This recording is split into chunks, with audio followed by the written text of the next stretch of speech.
라디오에서 흘러나오는 이 찬양 크리스마스 시즌에 많이 들어보셨죠? Mary, did you know? 마리아, 당신은 알고 있었나요? 라는 곡인데요. 우리 유스 친구들도 잘 들어봤나요? 영상도 잘 보고 이 곡에 바이블이라는 TV 시리즈의 영상, 예수님의 삶과 사역을 설명하는 영상이 같이 나왔습니다. 우리가 오늘 행복한 교회 모든 가족이 함께 모여서 예수님의 탄생을 기뻐하는 예배를 우리가 드리고 있습니다. 특별히 오늘 또 더 감사하고 기쁜 것은 우리가 늘 함께 보기를 원하고 기도했던 우리 김선영 사모님이 지난주에 오셨어요. 잠깐 자리에서 일어나시면 김선영 사모님, 도훈이, 지안이 왔습니다. 우리 뜨거운 박수로 우리 한번 환영할까요?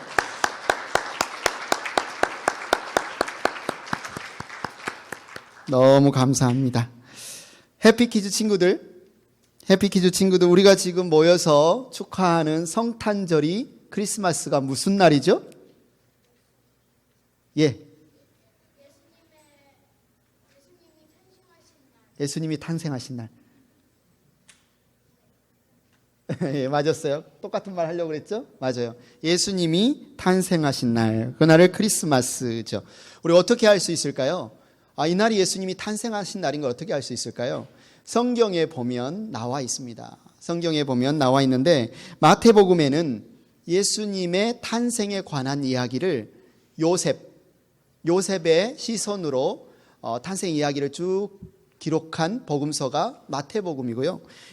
누가복음은 마리아의 시선으로 예수님이 어떻게 마리아에게 잉태되었고 탄생하는지를 적은 복음서가 누가복음입니다. 그래서 약간 마태복음에 보면 약혼은 했지만 아직 결혼해서 살림을 차리지 않은 자기의 약혼녀가 임신했다는 소식을 들은 요셉이 그 사실을 알게 되고 그 이유가 무엇인지 천사의 방문을 통해서 깨닫게 되는 그 장면이 그려져 있기 때문에 약간은 좀 묵직하고 차분하고 진지한 분위기로 마태복음에서 예수님의 탄생의 이야기가 기록되었다면 누가복음은 갈릴리 시골 처녀 마리아에게 메시아, 하나님의 아들 메시아가 탄생한다는 이 소식을 들은 마리아의 흥분되고 설레고 떨리는, 두렵기도 하고 설레기도 하는 그런 시선으로 기록이 되어져 있습니다. 마리아에게 예수님이 탄생을 천사 가브리엘이 와서 알려줬죠. 또 요셉에게도 예수님의 탄생, 잉태에 대해서 천사 가브리엘이 찾아와서 이야기를 들려줍니다. 요셉의 이야기를 통해서, 마리아의 이야기를 통해서 예수님이 어떻게 잉태되었는지, 마리아에게 잉태되었는지, 그리고 이곳에 오신 목적이 무엇인지를 마태복음과 누가복음이 이렇게 기록을 하는데 이 두 이야기가 딱 한 구절에서 만납니다. 똑같은 이야기, 똑같은 말을 하는 구절이 있습니다. 그래서 한번 읽어볼까요? 여러분들이 한번 찾아보세요. 무슨 말을 하고 있는지. 누가복음 1장 30절에 보면 먼저 마리아에게 천사가 나타나서 이야기합니다. 천사가 마리아에게 말하였다. 두려워하지 말아라, 마리아야. 그대는 하나님의 은혜를 입었다. 마태복음 1장 20절에 보면 여기는 천사가 요셉에게 꿈에 나타나서 하는 말이죠. 요셉이 이렇게 생각하고 있는데 주님의 천사가 꿈에 그에게 나타나서 말하였다. 다윗의 자손 요셉아, 두려워하지 말고 마리아를 내 아내로 맞아들여라. 그 태중에 있는 아기는 성령으로 말미암은 것이다. 찾아냈어요? 유스 친구들? 마리아에게 천사가 예수님의 탄생에 대해서 알려준 장면과 요셉에게 알려준 장면에서 똑같은 말을 하죠. 무슨 말을 하고 있어요? 무슨 말? 무슨 말 했어요? 우리 성도님들은 발견했나요? 똑같은 말을 했는데 두려워하지 말아라. 그렇죠. 마리아에게 두려워하지 말아라, 마리아야 했고, 요셉에게도 주님의 천사가 꿈에게 그에 나타나서 말했다. 다윗의 자손 요셉아, 두려워하지 말고. 마리아와 요셉 둘 다에게 두려워하지 말라라고 말했습니다. 왜 두려웠을까요? 마리아는 이 소식을 들을 때 왜 두려웠을까요? 요셉은 이 소식을 들을 때 왜 두려웠을까요? 예수님의 탄생의 이야기의 핵심은 뭐냐면 인간 아버지가 없이 성령으로 처녀가 잉태해서 메시아, 하나님의 아들을 낳을 것이다. 이 세상 사람들이 이 이야기를 이해할 수 있을까요? 어떻게 이 세상에 태어나는 사람 중에 인간 아버지가 없이 태어날 수 있을까? 이 이야기를 들을 때 당황스럽고 허황되게다고 느껴지고 불편하고 심지어 두렵기까지 했을 것입니다. 그래서 요셉과 마리아에게 천사는 두려워하지 말아라 라고 말합니다. 예수님이 마리아에게 성령으로 잉태해서 태어났다는 이야기를 듣는 초대 기독교 당시의 수많은 사람들 역시 당황스럽고 불편하고 이야기가 두려웠습니다. 그래서 이런 이야기를 지어내기도 했습니다. 마리아는 보통 사람하고는 다르다. 마리아는 아마 죄가 없이 태어난 무죄한 사람이었을 것이다. 이런 이야기를 생각합니다. 그래서 마리아는 예수님의 어머니니까 지금 승천해서 예수님 곁에 있지 않을까? 이런 승천했다고 생각하기도 합니다. 마리아가 죄가 없다느니, 마리아가 승천해서 예수님 곁에 있다느니, 이런 것들은 사실은 성경에서 전혀 말하고 있지 않은 사실이 아닙니다. 좀 전에 우리가 함께 들었던 Mary, did you know? 이 찬양 가사에서 들었던 것처럼 마리아는 자기가 낳은 예수님을 통해서 구원받아야 할 죄인이었습니다. 구원받아야 할 존재였습니다. 마리아에게 있어서 크리스마스, 마리아에게 있어서 성탄절은 어떤 의미였을까요? 그 누구보다 가장 먼저 예수님이 오신 이 소식을 들었는데 마리아에게 이 성탄은 어떤 의미였을까? 천사 가브리엘이 마리아에게 찾아와서 너가 아이를 낳게 될 거야, 성령으로 아이를 잉태했어라는 들었을 때 마리아는 너무나 깜짝 놀랐어요. 깜짝 놀라면서 믿어지지가 않았어요. 그랬을 때 천사가 뭐라고 말합니까? 예를 하나 들어주죠. 너의 친척 엘리사벳 알지? 엘리사벳이 애가 없는데, 엘리사벳이 지금 이제 할머니가 되었는데, 엘리사벳은 오랫동안 불임으로 인해서 아이를 갖지 못하는 사람이었는데 그런 그가 지금 임신을 했다. 이 소식을 마리아에게 알려줍니다. 엘리사벳이 아이를 갖지 못하는 여인이었는데 그에게 아이를 잉태케 한 하나님이 이제 너에게 성령으로 아이를 잉태케 했다. 하나님은 불가능한 일이 없으시다. 하나님은 불가능한 일이 없으시다. 이 말을 합니다. 마리아는 이 이야기를 듣고 서둘러서 엘리사벳을 찾아갑니다. 마리아가 살았던 동네는 갈릴리의 나사렛이라는 마을이고 엘리사벳의 남편은 스가랴죠. 제사장이었기 때문에 유대 지역에 살았어요. 그래서 마리아가 엘리사벳을 찾아가서 그 먼 길을 가기까지는 적어도 3, 4일의 시간이 걸렸을 거예요. 이 긴 여행 동안 마리아는 어떤 생각을 했을까요? 마리아의 마음은 어떤 마음이었을까요? 10대 이 소녀가 약혼은 했지만 결혼하지 않은 이 상태에서 성령으로 잉태해서 내가 아이를 낳는다. 이 상황이 놀랍기도 하고 한편으로는 두렵기도 하고 굉장히 복잡한 마음으로 여행을 했을 겁니다. 그가 엘리사벳의 집에 도착했을 때 놀라운 일을 보게 됩니다. 실제로 엘리사벳이 임신한 것을 보게 되고 엘리사벳의 뱃속에 있던 아기는 성령으로 충만해서 마리아에게 잉태된 메시아를 보면서 뱃속에서 놀라면서 기뻐하면서 뛰노는 그런 일들이 일어납니다. 그리고 엘리사벳 역시 성령으로 충만해서 마리아를 축복합니다. 당신은 여인 중에 가장 복받은 여인이다 라고 말하죠. 이 이야기를 듣자마자 마리아는 성령으로 충만해서 즉각적으로 반응하는데 그 반응이 뭐냐면 바로 하나님을 찬양하는 겁니다. 하나님을 기뻐하는 겁니다. 그것이 바로 오늘 저와 여러분이 함께 읽은 마리아의 찬양, 맥니피켓이라고 하죠. 기독교 역사상 굉장히 유명한 찬양 구절로 알려진 오늘 본문, 기적적으로 임신한 두 여인의 만남, 그 기쁨과 감격의 현장에서 마리아는 입을 열어서 하나님을 찬양합니다. 해피키즈 친구들은 언제 정말 막 발을 동동 구르면서 뛸 듯이 기뻤어요? 크리스마스? 무슨 일이 있었을 때? 행복한 뉴스는 최근에 가장 기뻤던 적이 언제예요? 브레이크 자체가 너무 좋다. 학교를 안 가니까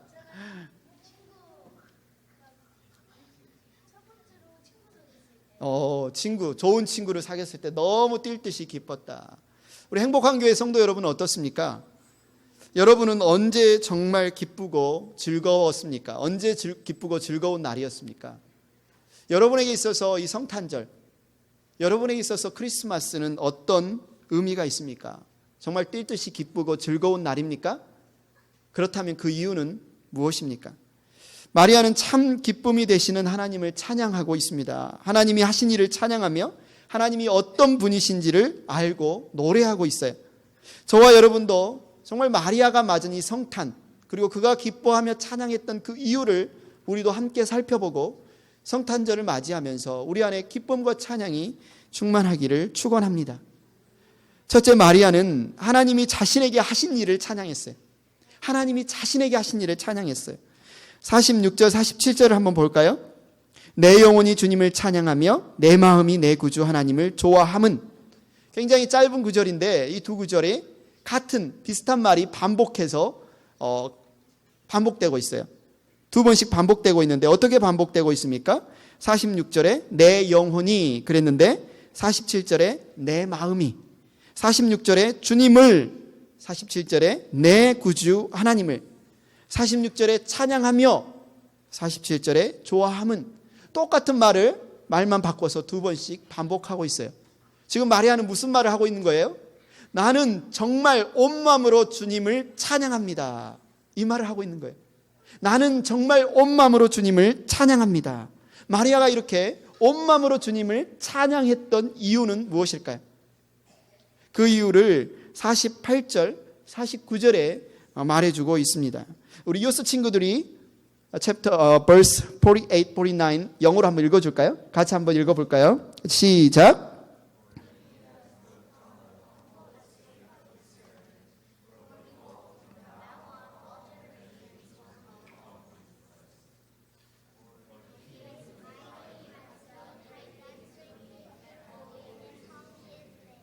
고맙습니다. Thank you. 여기에 보면 마리아가 지금 온 마음으로 주님을 찬양하고 기뻐하는 두 가지 이유가 나오는데, 첫 번째 이유는 하나님이 이 여종의 비천함을 보살펴 주셨기 때문이고, 하나님, 여기서 힘센 분은 전능하신 하나님을 나타내죠. 전능하신 하나님이 나에게 큰 일을 행하셨기 때문이다. 두 가지 이유를 말합니다. 그런데 이 사실 이 두 가지 이유는 강조해서 두 번 이야기하는 거지, 한 가지 사건을 말하고 있는 거예요. 그 한 가지 사건은 뭐냐면, 지금 하나님이 성령으로 자기 배 안에 메시아를, 하나님의 아들을 잉태케 한 그 일, 그 놀라운 일을 인해서 마리아는 지금 온 마음으로 기뻐하며 온 마음으로 하나님을 찬양하고 있습니다. 하나님께서 그분의 아들을 이 땅에 보내주신 사건은 두 번 다시는 이 땅에 일어나지 않을 놀라운 사건입니다. 그래서 인류 역사는 BC, 보시죠, 유스 친구들, BC, Before Christ, 그리고 AD, 라틴어로 Anno Domini, In the year of our Lord Jesus Christ, 우리 주님의 시대로 나뉘었어요. 예수님이 오시기 이전의 시대와 예수님이 오신 이후의 시대로 나뉠 만큼 예수님이 이 땅에 오신 사건은 정말 놀랍고 기적적인 사건입니다. 그래서 예수님이 이 땅에 오신 이후 사람들이 역사를 영어로 뭐라고 하냐면 히스토리라고 하는데, 대형 백과사전에 보면 히스토리라는 단어가 his story, 그의 이야기, 그분의 이야기, 바로 예수님이 이 땅에 오신 이야기를 히스토리라고 부릅니다. 그런데 이런 놀라운 일, 인류를 BC와 AD로 나눈 이 놀라운 사건이 지금 누구를 통해서 일어났다는 겁니까? 마리아를 통해서. 마리아는 스스로를 뭐라고 부르냐면 이 비천한 여종이라고 부르고 있어요. 하나님이 이 놀라운 일을 이 비천한 여종을 통해서 이루셨다. 마리아는 자신이 마땅히 그런 일을 감당할 만한 자격이 있다거나 준비가 되었다고 말하지 않아요. 저는 정말 비천한 사람입니다. 저는 정말 여종입니다. 자격이 없는 사람입니다. 그런데 하나님이 이런 나를 쓰셔서 하나님의 아들을, 메시아를 이 땅에 보내주신 이 놀라운 일을 나는 찬양합니다. 나는 기뻐합니다. 라고 말하고 있습니다. 사랑하는 행복한 교회 성도 여러분, Happy Kids, 행복한 뉴스. 우리가 지금 이 자리에 앉아서 하나님의 성탄, 우리 주 예수님의 성탄을 기뻐하고 찬양하는 것이 너무나 당연한 일인가요? 그냥 저절로 쉽게 되어진 일인가요? 우리가 자격이 있어서 그럴 수 있었다는 건가요? 아니라는 거죠. 하나님의 은혜라는 거죠. 우리는 사실 이 자리에 있는 것 자체가 기적이라는 겁니다. 하나님이 은혜를 베푸셨기 때문에, 하나님이 우리를 돌봐주셨기 때문에, 하나님의 그 특별한 은혜가 자격 없는 우리를 지금 이 자리에 앉아서 기뻐하며 찬양하는 하나님의 성탄, 우리 주 예수님의 성탄을 기뻐하는 그 놀라운 일이 가능하게 하셨다는 겁니다. 마리아는 고백합니다. 이제부터는 모든 세대가 나를 행복하다 할 것입니다. 이제부터는 모든 세대가 나를 행복하다 할 것입니다. 그러나 사실 이 고백은 마리아만의 고백이 아닙니다. 이 고백은 저와 여러분의 고백이기도 합니다. 예수님을 만난 사람, 예수님을 만난 모든 사람들의 고백이기도 합니다. 하나님이 예수님을 우리에게 보내주신 이 일로 우리의 삶이 달라졌어요. 예수님이 오시기 이전과 이후로, 예수님을 만나기 이전과 이후로 우리의 삶이 완전히 달라졌습니다. 이전에 우리에게는 생명이 없었는데 이제 우리에게는 생명이 있습니다. 이전에 우리에게 소망이 없었는데 이제 우리에게 소망이 있습니다. 이전에 우리는 하나님의 원수였는데 이제 우리는 하나님의 자녀가 되었습니다. 여러분, 이것이 바로 마리아가 흥분하고 기뻐하며 예수님의 성탄을 축하하고 노래했던 이유입니다. 이것이 바로 하나님이 예수님을 보내셔서 마리아와 우리에게 하신 그 큰 일 그 자체입니다. 우리가 하나님을 찬양하는 것이 마땅하지 않겠습니까? 우리가 하나님을 찬양하며 기뻐하는 것이 당연한 일 아니겠습니까? 마리아는 하나님께서 자신에게 행하신 그 일로 온 마음으로 하나님을 찬양했습니다. 둘째로 마리아는 하나님이 모든 사람에게 하신 일들로 찬양하고 있습니다. 오늘 보면 50절, 53절에는 여러 사람들이 나와요. 마리아는 그 사람들에게 하나님이 행하신 그 일들로 인해서 찬양하고 있어요. 해피키즈, 행복한 뉴스 한번 찾아보세요. 어떤 사람들이 나오는지. 먼저 50절을 한번 볼까요? verse 50절을 보면 그의 자비하심은 그를 두려워하는 사람들에게 대대로 있을 것입니다. 어떤 사람이 나옵니까? 어떤 사람들? 그를 두려워하는 사람들. 하나님을 두려워하는 사람들, 하나님을 경외하는 사람들에게는 하나님이 어떤 일을 행하신다고 말씀하고 있어요? 자비하심이 대대로 있을 것이다. 하나님을 경외하는 사람들에게는 하나님이 대대로 그 자비하심을 베푸신다고 말하고 있습니다. 51절부터 53절, 그는 그 팔로 권능을 행하시고 마음이 교만한 사람들을 흩으셨으니 제왕들을 왕좌에서 끌어내리시고 비천한 사람을 높이셨습니다. 줄인 사람들을 좋은 곳으로 배부르게 하시고 부한 사람들을 빈손으로 떠나보내셨습니다. 무슨 말입니까? 이 세상에서 아무리 비천한 사람이라 할지라도, 지금은 먹을 것이 없고 가난해서 줄인 사람이라 할지라도 그 사람이 하나님을 두려워한다면, 하나님을 경외한다면 하나님은 그를 높이실 것이고 하나님은 그를 좋은 것으로 배부르게 하실 것이다 라고 말하고 있어요. 반대로 마음이 교만한 사람들은 그 사람이 아무리 권세가 있어서 지금 왕좌에 앉아서 제왕의 자리에 앉아있다 할지라도 그 자리에서 끌어내리실 것이고, 마음이 교만한 사람은 아무리 가진 것이 많고 부유하다 할지라도 하나님이 그 손을 빈손으로 가게 하실 것이다 라고 말하고 있습니다. 마리아는 바로 자신이 그 증거다.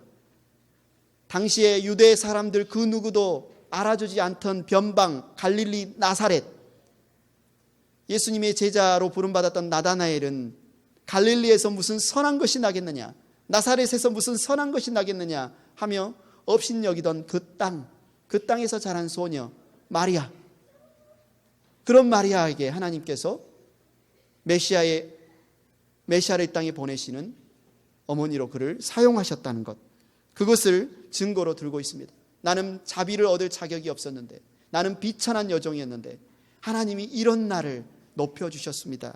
이런 나를 사용해 주셨습니다 라고 말하고 있습니다. 해피키즈, 행복한 교회 성도 여러분은 어떤 마음으로 성탄절을 맞고 있습니까? 굳이 예수님의 도움이 필요 없는데, 굳이 예수님이 안 도와줘도 먹고 살 만한 돈 있고, 굳이 예수님이 안 도와줘도 내일 내가 알아서 잘하고, 굳이 예수님이 안 도와줘도 내 몸 내가 알아서 잘할 수 있는데, 이런 마음이 있다면, 이런 교만한 마음이 있다면 성탄절이 늘 연말에 오고 가는 그런 날, 그냥 성탄절 지나면 또 송년이 오고 신년이 오겠지, 그런 날로 여겨진다면 그것은 정말 불행한 거죠. 여러분, 주님이 없는 권세는, 주님이 없는 부유함은, 주님이 없는 성공은 우리에게 아무런 도움이 되지 않습니다. 왜냐하면 주님이 없는 권세, 주님이 없는 부유함, 주님이 없는 성공은 전혀 우리를 살릴 수도 없고 전혀 우리를 도울 수도 없기 때문입니다. 오히려 우리를 죽이고 오히려 우리를 망하게 하는 것입니다. 그래서 하나님은 마음이 교만한 자를 흩으신다고 하십니다. 왜냐하면 그들은 그곳에 생명이 있다고 생각하고, 그들은 그곳에서 안전하다고 생각하고, 그들은 그 권세가 물질이 자신을 지켜준다고 착각하면서 그 자리에 있다가 결국 망할 것이기 때문에 하나님은 그것을 흩으셔서 그들이 병든 것을 깨달아서 의사이신 주님께 나아오게 하고, 그들 자신이 죄인인 것을 깨달아서 구원자이신 예수님께 나아오게 하려고 마음이 교만한 자들을 흩으십니다. 왕좌에서 끌어내리십니다. 부한 자들의 손을 빈손으로 가게 하십니다. 왜냐하면 그것이 그들을 살리는 길이니까. 그래야 그들이 주님 앞에 찾아오니까, 주님을 만나야 그들은 살 수 있으니까. 자비가 풍성하신 하나님은 하나님을 두려워하는 비천한 자를 높이시고, 줄인 자들에게 좋은 것으로 배부르게 하시는 것도 그분이 베푸시는 자비이지만, 마찬가지로 마음이 교만한 자들에게는 왕좌에서 끌어내리시고 부한 것을 손털게 하심으로 말미암아 주님께 나오게 하는 자비라는 사실을 여러분 믿으시기 바랍니다. 마리아는 하나님이 모든 자, 하나님을 경외하는 자든지 아니면 마음이 교만한 자든지 모든 자에게 행하신 그 일이 하나님이 찬양하기에, 하나님을 찬양하기 합당한 일이라고 고백하면서 찬양하고 있습니다. 마리아는 자신에게 행하신 일들을 찬양했고, 모든 사람들에게 행하신 일들을 찬양했고, 이제 마지막으로 하나님의 종 이스라엘에게 행하신 일들을 찬양하고 있습니다. 54절 55절을 한 목소리로 읽겠습니다. 시작. 그는 자비를 기억하셔서 자기의 종 이스라엘을 도우셨습니다. 우리 조상들에게 말씀하신 대로 그 자비는 아브라함과 그 자손에게 영원토록 있을 것입니다. 하나님께서 자기의 종 이스라엘을 도우셨다라고 하나님을 노래하며 찬양하고 있습니다. 여기서 도우신다는 말은 그 원어의 의미를 보면 hold, 꽉 붙들고 있다는 말이에요. 떠나지 않고 버리지 않고 그 이스라엘 종, 선택한 종을 꽉 붙들고 있다, 그 말입니다. 힘센 분이 권능의 팔로 그 종 이스라엘을 꽉 붙들고 계셨다는 겁니다. 언제부터? 아브라함을 부르실 그때부터. 아브라함에게 후손에게 별처럼 많고 모래알처럼 많은 후손들을 주시겠다고 약속하신 그때부터 하나님은 이스라엘을 꽉 붙들고 여기까지 돕고 계셨다라고 말합니다. 그런데 여기에 보면 중요한 표현이 나오는데, 하나님은 기억하신다는 겁니다. 하나님은 기억하시는 분이시다. 기억한다는 말과 돕는다는 말이 서로 연결되어 있습니다. 하나님은 자비를 기억하시기 때문에 그 종 이스라엘을 돕고 있다라고 말하고 있어요. 하나님의 기억하심은 바로 자기 백성을 돕는 근거, 이유가 됩니다. 하나님은 자비로운 약속을 기억하시기 때문에 그 종 이스라엘을 놓지 않고 붙들고 계시며 도우셨다라고 말합니다. 어떤 일을 행할 때, 어떤 중요한 일을 행할 때 우리가 잊어먹지 않는 것, 까먹지 않는 게 너무너무 중요하죠. 오늘 그 일을 해야 되는데 내가 깜빡 잊고 잊어버리면 그 일을 할 수 있어요, 없어요? 없어요. 그래서 중요한 일은 우리가 잊지 않는 게 중요한데, 두 번째로 그 중요한 일을 우리가 할 수 있는 능력이 있어야 돼요. 잊지 않고 기억을 했는데 내게 힘이 없어요. 내게 능력이 없어요. 그 일을 할 수가 없어요. 그럼 그 일을 행할 수가 없죠. 그런데 하나님은 어떤 분이시냐면 그 중요한 일을 기억하시는 분이시고, 그 약속을 잊지 않는 분이시고, 그 약속을 행할 능력도 있으신 분이라는 사실입니다. 하나님은 잊지 않고 기억하시는 분입니다. 아차, 그 일을 했어야 되는데 깜빡 잊어버렸네? 구원자를 보냈어야 되는데 깜빡 잊어버렸네. 이런 분이 아니시라는 거죠. 또 하나님은 어떤 분이시라고요? 못하는 일이 없으시다. 천사가 마리아에게 이야기했던 것처럼 하나님은 불가능이 없다. 죽은 자같이 되었던 사라의 태를 열어서 이삭을 주신 하나님께서, 불임이었던 엘리사벳의 태를 열어서 침례 요한을 잉태케 하신 하나님께서 전혀 마리아의 뱃속에 성령으로 하나님의 아들을 잉태케 하셨습니다. 하나님은 능치 못할 일이 없으신 분이라는 거죠. 하나님은 우리를 위해 무엇을 기억하신다고 말합니까? 54절에 보면 그는 자비를 기억하셔서, 하나님은 우리에게 베푸실 자비를 잊지 않으신다. 히브리어로는 헤세드라는 단어인데요, 이 헤세드라는 단어는 자비, 긍휼, 은혜, 인자, 성경에 나오는 이 모든 단어들이 다 헤세드라는 단어로 쓰이고 있습니다. 하나님은 우리를 향한 자비와 은혜와 긍휼과 인자를 잊지 않고 기억하시는 분이십니다. 하나님은 우리에게 구원자를 보내주시겠다고 약속하셨고, 그것을 잊지 않고 때가 되었을 때 우리에게 구원자를 보내주셨어요. 아담과 하와에게 약속하셨던,